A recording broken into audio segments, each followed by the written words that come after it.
وقال النبي صلى الله عليه وسلم لا يؤمن أحدكم حتى يكون هواه تبعا لما جئت به.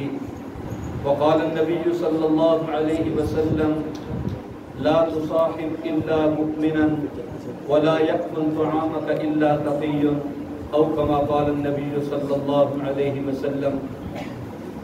میرے محترم دوستو، بھائیو اور عزیزو، یقیناً بہت بڑی محفل ہے، اللہ والوں کی مجلس ہے۔ آج جس فیضان کے لیے ہم سب حاضر ہیں، ایک بہت بڑا عمل ہے اللہ والوں کی صحبت کو اختیار کرنا، اللہ والوں کی صحبت کے اندر بیٹھنا۔ ایک بزرگ فرماتے ہیں یک صحبت با اولیاء بہ از 100 سال طاعت بیریا، کہ اللہ کے نیک ولیوں کے ساتھ ایک لمحے کے لیے، ایک گھڑی کے لیے بیٹھنا، یہ 100 سال کی بے ریا نفلی عبادت یعنی مقبول شدہ عبادت سے زیادہ بہتر ہے اللہ کے ولی کے ساتھ بیٹھنا۔ تو محترم دوستو، یہ بہت مبارک مجلس ہے۔ اللہ والوں کی صحبت، اس سے انسان نکھرتا ہے۔ صحابہ کرام رضی اللہ عنہم اجمعین، ان کی زندگی ہمارے اور آپ کے سامنے ہے کہ رسول کریم صلی اللہ علیہ وسلم کی صحبت سے پہلے کیسی ان کی زندگی تھی، اور حضور صلی اللہ علیہ وسلم کی صحبت کو اختیار کیا، اس پہ اللہ پاک جل شانہ نے ان کے اندر کیا نکھار عطا فرمایا ان کو۔ صحابہ صحبت سے ہیں، جو ہم کہتے ہیں کہ صحابہ یہ صحبت سے ہے۔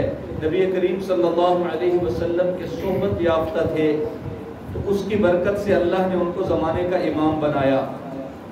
پہلے جو ایک دوسرے کی جان کے دشمن تھے، ایک دوسرے کے اوپر جان دینے والے بن گئے، ایک دوسرے کے لیے جان نثار بن گئے۔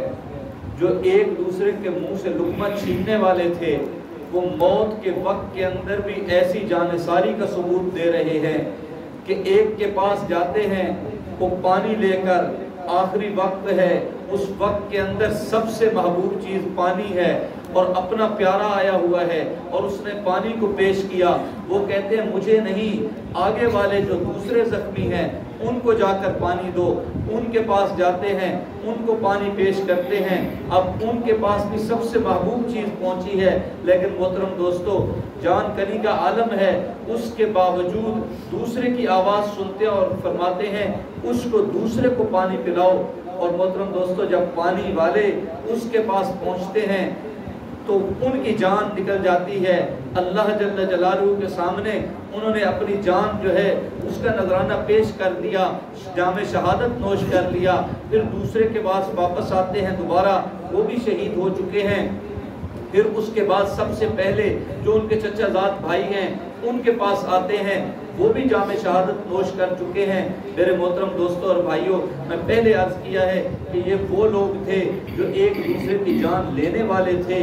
اللہ جل جلالہ نے ان کو جان دینے والا بنا دیا، ایک دوسرے کے اوپر جان نچھاور کرنے والا بنا دیا۔ یہ کیسے ہوا؟ یہ صحبت سے ہوا۔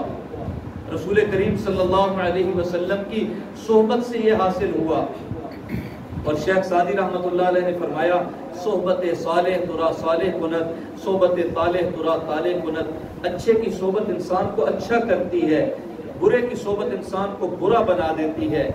میں اور آپ دیکھتے ہیں جو انسان جس ماحول کے اندر بیٹھتا ہے اس ماحول کی خصلت کو اپناتا ہے۔ اچھے لوگوں کے ساتھ بیٹھے گا، اچھی صفات اس کے اندر آئیں گی۔ برے لوگوں کے ساتھ بیٹھنا شروع کرے گا، بری صفات اس کے اندر منتقل ہوتی جائیں گی۔ یہ میری اور آپ کی بات نہیں ہے، یا تجرباتی بات نہیں ہے۔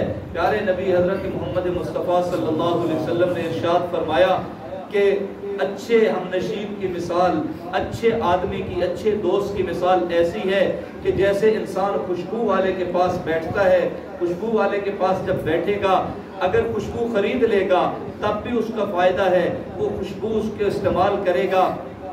ذہن اس کا معطر رہے گا، اگر خوشبو نہیں خریدے گا اس کے پاس بیٹھنے کی وجہ سے بھی اس کو خوشبو سے فائدہ ہوگا، دماغ اس کا معطر رہے گا۔ اور پھر ارشاد فرمایا کہ جو لوہار ہے، بھٹی والا ہے، اس کے پاس اگر بیٹھے گا تو اس کے پاس بیٹھنے کی وجہ سے کیا ہوگا کہ وہاں پر راکھ اور چنگاریاں یہ چیز اس کو حاصل ہوگی، یعنی وہاں پر گندگی حاصل ہوگی۔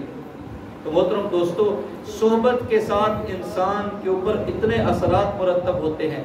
ہمارے عام عرف میں یہ مثال، یہ تو حدیث پاک کی مثال، عام عرف میں مثال کیا دیتے ہیں کہ خوشبو والے کے پاس بیٹھو گے تو معطر ہوگے، خوشبو ملے گی، اور بھنگی جو نالیوں کی صفائی کرنے والا ہے اس کے پاس بیٹھو گے تو بدبو جو ہے وہ انسان کو حاصل ہوگی۔ میرے محترم دوستوں اور بھائیوں، جب انسان اللہ والوں کے ساتھ بیٹھتا ہے، ان کی صحبت کو اختیار کرتا ہے تو اللہ والوں کی صحبت اللہ سے ملوا دیتی ہے۔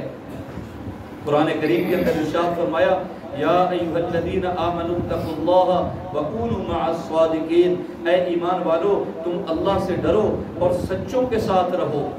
سچے کون ہیں؟ سچے وہ ہیں جو اللہ کے ساتھ خود اپنا تعلق رکھتے ہیں اور دوسروں کو اللہ کے ساتھ ملواتے ہیں، وہ سچے ہیں۔ سچے کون ہیں؟ سچے وہ ہیں جو جناب نبی کریم صلی اللہ علیہ وسلم کی سنت کے متبع ہیں، حضور کی سنت پر چلنے والے ہیں، وہ سچے ہیں۔ محترم دوستو، جب جس کا تعلق ایسے انسان کے ساتھ جڑے گا جو حضور صلی اللہ علیہ وسلم کا متبع سنت ہے اور حضور کی سنت کی آگے دعوت دینے والا ہے اپنے عمل سے، اپنے قول سے، تو اس انسان کی صحبت کے ذریعے سے انسان اللہ کے ساتھ مل جائے گا۔ قرآن کریم کے اندر ارشاد فرمایا، قُلْ إِن كُنتُمْ تُحِبُّونَ اللَّهَ فَاتَّبِعُونِي يُحْبِبْكُمُ اللَّهُ وَيَغْفِرْ لَكُمْ ذُنُوبَكُمْ وَاللَّهُ غَفُورٌ رَحِيمٌ۔ ارشاد فرمایا کہ اے نبی جی آپ فرما دیجئے کہ اگر تم اللہ کے محبوب بننا چاہتے ہو تو تم میری یعنی رسول کریم صلی اللہ علیہ وسلم کی اتباع کرو، اللہ تم سے محبت کریں گے، تمہارے گناہوں کو معاف کر دیں گے، اور اللہ جل جلالہ بخشنے والے اور رحم کرنے والے ہیں۔ میرے محترم دوستو، حضور صلی اللہ علیہ وسلم کی سنت کے اندر کامیابی ہے، اور آپ صلی اللہ علیہ وسلم نے خود ارشاد فرمایا، لا یؤمن احدکم حتی یکون ہواہ تبعا لما جئت بہ۔ آپ نے ارشاد فرمایا تم میں سے کوئی شخص اس وقت تک کامل مومن نہیں ہو سکتا ہے جب تک اس کی خواہشات اس دین کے تابع نہ ہو جائیں جس دین کو میں لے کر آیا ہوں، یعنی حضور جس دین کو لے کر آئے ہیں۔ ایک حدیث میں ارشاد فرمایا، لا یؤمن احدکم حتی اکون احب الیہ من والدہ وولدہ والناس اجمعین۔ آپ نے ارشاد فرمایا کہ تم میں سے کوئی شخص اس وقت تک کامل مومن نہیں ہو سکتا ہے جب تک میں یعنی حضور اس کے نزدیک اس کے والد سے، اس کی اولاد سے اور ساری دنیا کے انسانوں سے سب سے زیادہ اس کے محبوب نہ بن جائیں۔ یعنی اللہ کے نبی صلی اللہ علیہ وسلم میرے اور آپ کے، ہمارے جان و مال، اولاد، والدین، ان سب سے زیادہ ہمارے محبوب نہ بن جائیں، اس وقت تک ہم کامل مومن نہیں ہو سکتے ہیں۔ میرے محترم دوستوں اور بھائیوں، حضور صلی اللہ علیہ وسلم کی سنت کا متبع بننا یہ اللہ تک پہنچنے کا ذریعہ ہے، اور شیخ کامل یہ اللہ کے ساتھ ملنے کا اور جناب نبی کریم صلی اللہ علیہ وسلم کی سنت کا متبع ہونے کا ایک بہت بڑا ذریعہ ہے۔ تو اس لیے دوستو، آج اس بابرکت محفل کے اندر ہم جمع ہیں، یہاں پر ہمارے حضرت مفتی ابو بکر صاحب بہت بڑی نسبت رکھتے ہیں، اللہ نے علم کی نسبت بھی عطا فرمائی، عمل کی نسبت بھی عطا فرمائی، والد صاحب کی نسبت بہت بڑی، اپنا اللہ پاک جل شانہ نے ان کو علم، عمل، تقوی عطا کیا۔ شیخ کامل اگر عالم نہیں بھی ہے، علماء سے اس کا تعلق ہے، تب بھی بہت بڑی بات ہے، لیکن محترم دوستو یہ بہت بڑی سعادت کی بات ہے کہ جو شیخ ہو وہ شیخ عالم بھی ہو، بعمل ہو، متقی ہو، یہ اللہ تعالیٰ کا بہت بڑا انعام ہے۔ اس سے دوستو ہمیں استفادہ حاصل کرنا چاہیے۔ مولانا زہیب صاحب بار بار اس چیز کی کاوش فرماتے ہیں، علاقے والوں کے لیے اہل اللہ کو بلاتے ہیں بار بار، تاکہ ہم اس سے زیادہ استفادہ حاصل کریں اور اللہ والوں کے ساتھ اپنا تعلق جوڑیں۔ تو ان مواقع سے انسان کو فائدہ حاصل کرنا چاہیے. زندگی کا انسان کا کوئی پتہ نہیں، بہت ساری چیزیں انسان سوچتا رہتا ہے بعد میں کر لوں گا، پھر جب کوئی اللہ والے آئیں گے تو پھر کر لوں گا. نہیں محترم دوستوں اور بھائیوں، پھر کا انتظار نہیں کرنا چاہیے. زندگی کا کوئی پتہ نہیں، جب ایک نیکی اور بھلائی انسان کے جی میں آ جائے پھر اس کو کر لینا چاہیے. اسی کے اندر خیر ہے اور اسی کے اندر اللہ پاک جل شانہ نے کامیابی رکھی ہے. تو اس لیے دوستو آپ سے یہی گزارش ہے کہ حضرت کا بیان ہوگا، ہم توجہ کے ساتھ دھیان کے ساتھ ان کی بات کو سنیں گے، اور اللہ والوں کی بیعت کا سلسلہ ہوگا. تو اس بیعت کے اندر بھی جو ہے اگر ہم پہلے کسی شیخ سے بیعت نہیں ہیں تو ہم حضرت کی بیعت کریں، اور جو اعمال ہمیں بتلائے جائیں ان اعمال کا بھی ہم اہتمام کریں. اللہ پاک جل شانہ مجھے اور آپ کو عمل کی توفیق عطا فرمائے. وآخر دعوانا الحمدللہ رب العالمین.